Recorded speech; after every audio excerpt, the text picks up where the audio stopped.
Hey everybody, welcome back to another video. And today I'm riding Sage. She's a 5-year-old quarter horse, and we're going to be talking about stopping.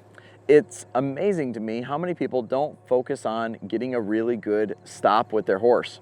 Now, today's video on stopping is going to be really the fundamentals of stopping. So this will be stopping as in the type of stopping every horse that's going to get ridden needs to know, okay? Basically, it means that the person is in control of them and can shut things down when they need to. This isn't stopping as in a reiner slide stop or even a really just a nice quality stop. This is just the basics of, can a horse follow the rider's intention, and does the horse know how to respond appropriately when the reins are picked up? And so, like, I know I'm not riding a green horse here. This is a pretty well-trained horse here, but she's not very well warmed up yet, and she's not going to make too many mistakes, but I'm going to share with you the basic idea of teaching a horse to know how to stop as if they had maybe 5 rides on them or that kind of thing. So the first point that I want to make about this is we're gonna want to ride her until she wants to stop, okay? Now, if you're riding a thoroughbred or an Arabian, you don't want to try this in a big field or at a huge arena. You might want to set the situation up for success. That means if you're in a big arena, I'm in a pretty good sized arena, you might want to ride in a small area in that arena where you're doing a lot of turns and it makes sense for the horse to stop, okay? Don't go around the rail and just test and change your energy and see if the horse stops. So what I'm going to do is I'm going to ride her in a small area, and I'm going to ride her with my life up, asking her to go, and then I'm going to change my energy. And so this is the first fundamental of, is your horse following your intention and following your life up and life down? This is just one of the basics. Now, when people buy a horse for the first time, they're usually told, hey, if you're calm, the horse will be calm. Well, that's not true. It's true if the horse has been trained to be calm when you're calm. So this is what I'm talking about with following life up and life down. If we've taught our horse to do this, this is a nice horse to ride. They shouldn't be distracted by the life the other horses have, the wind, the parade, whatever other noise is going on. They need to focus in on the rider's life up and life down, their energy level. So those life up and life down, and when I say energy, those are interchangeable for me, okay? Part 2 that I'm going to show is getting a horse to respond appropriately when we pick up the reins. So we actually got to pick up the reins and teach your horse what that means if we pick up the reins, okay? So the first thing I'm going to do is I'm going to ride, and I'm going to pick a small area depending on the horse's go level. And this horse has a lot of go, but she's just pretty well trained at this point. And so I'm just going to ride her around, and I'm going to bring my life up, and I might do a lot of turns, and I'm just going to, hey, keep going, don't stop on me, keep riding. And, if she really gets going fast, instead of stopping her, I might just redirect her and turn and ride, keep moving. And then I'm going to test it. Life down. And let's say you do life down and they come down to a walk, but they don't stop. Now I'm going to pick up a rein and I'm going to bring my life back up. So I'm going to flip the switch back on, and I'm going to say, oh, you didn't hear me bring my life down. Let's see if you can notice it now when I have you in a bind right here. Pressure, life down. Well, that one was really easy because she was in such a small area that it was really hard for her to want to stop. So that is the key element to this. Put yourself in a situation, put the horse in a situation where it's very hard for them to ignore your life coming down. And then the next level of it is reading the horse. Don't ask them to stop until they want to stop. So again, if I have a horse that has more whoa than go, well, I could do that in a big area across the field, wherever. But if I have a horse that has a big motor, a lot of go, I'm going to put them in a situation where it's going to make sense for them to want to stop. This is the opposite of what most people do. What most people do is they control the horse with the reins. I say most people as in people that don't really know yet how to get a horse to stop well. They're going to control the horse's energy in their life with their reins by slowing them down. This is a really artificial way to do it, and it's going to lead to a horse that it becomes defensive and resentful over the bridle, and is going to create a lot of other issues. So we really want to avoid this at all costs. So now I'm going to bring my life back up, I'm gonna ask her to go, ask her to go, ask her to go. Now, the last place I asked her to stop was over there. So here's another little kind of pro tip of I'm gonna ask them to stop in the same location. Horses are very geographic and location and direction oriented. They're very aware of where things happen. So again, I'm bringing my life up, and I'm gonna ride over here and bring my life down. Oh, kinda, sorta. She slowed down, but she sure didn't stop.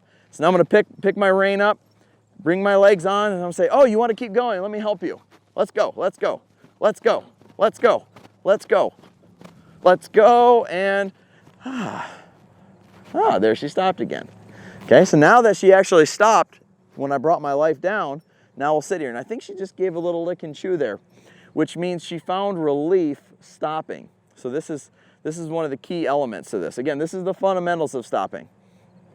So ride them long enough and in a difficult enough pattern position that they want to stop. Okay, ride them long enough until they want to stop. So that means different things for different horses. So you guys got to figure out what that'll mean for your horse. Okay, I'm going to do that one more time, which means I'm just going to, I'm going to ride her around, put her to work everywhere but there. That's where we stop. And once she knows X, we'll call that spot X. Once she knows X really well, then you can put X wherever you want it. But I would initially make it simple for the horse by picking a spot in the arena and doing it at that same place every time until you start getting a good result. Okay, so let's ride back here. Ooh, that was much better, much better. So that tells me she finally connected to my idea. Now this time I'm just gonna sit here. I don't have to put her to work here. Very good. Okay, so check. Now we have our horse following the rider's life up and life down. Now, part 2 of this, of teaching a horse to stop, is actually teaching a backup, okay?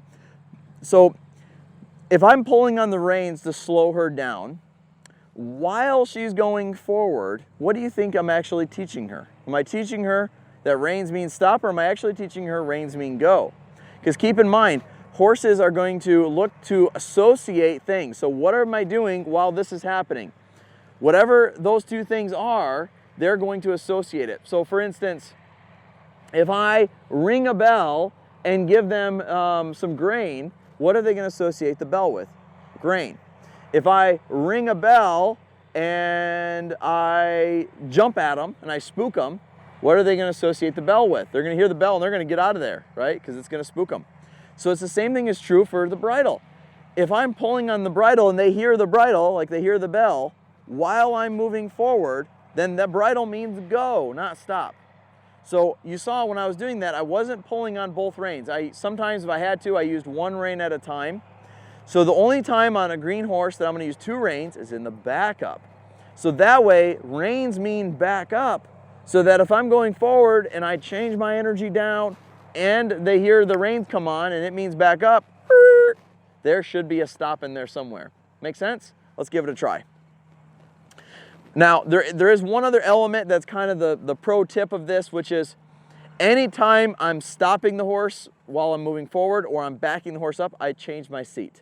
Every time, without exception. On a green horse that doesn't know it, on an advanced horse that does know it, all the time. I'm always doing this because this is the first indicator to my horse something's about to change, okay? Get prepared for the transition. So they can start preparing themselves and doing the right thing before I go to the reins. I promise you they would rather your first cue not be picking up the reins, okay? They would definitely not go, hey, could your first cue just be pulling on my mouth? They're not gonna think that, okay? So the first cue is seat, then I'm gonna pick up the reins until she moves her feet backwards, and then I'm gonna release. Seat, no legs here, pick up the bridle reins, when she backs up, release. I'm gonna do that 2 or 3 repetitions, and then I'm gonna ride forward, seat, pick up the reins, release.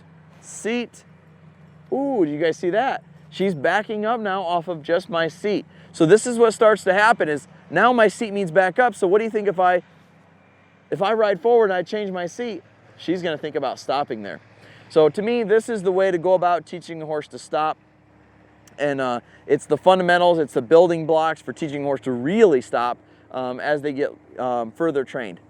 Now, those of you that already have a horse backing up off the bridle reins well, let me give you guys one more added tip for this, which is once you have a horse that respects the bridle and they're backing up off of it, then you're going to want to start to draw on those reins. And you guys saw how she kind of wasn't ready for that, and she kind of brought her head up and braced up. Let's try that again. There was a better response. That time, instead of bracing into the bridle, she connected her feet to it and she hustled backwards. So what I would challenge you guys to do that already have kind of a basic stop going on, start to get into that next level of stopping with drawing on the reins and seeing if that can mean back up faster, okay? So I hope you guys enjoyed this video. Go out and practice it. I think this is fundamental for every horse to know how to do. So if you haven't taught your horse this, go out and get it done, and we'll see you guys in the next one. Thanks for watching.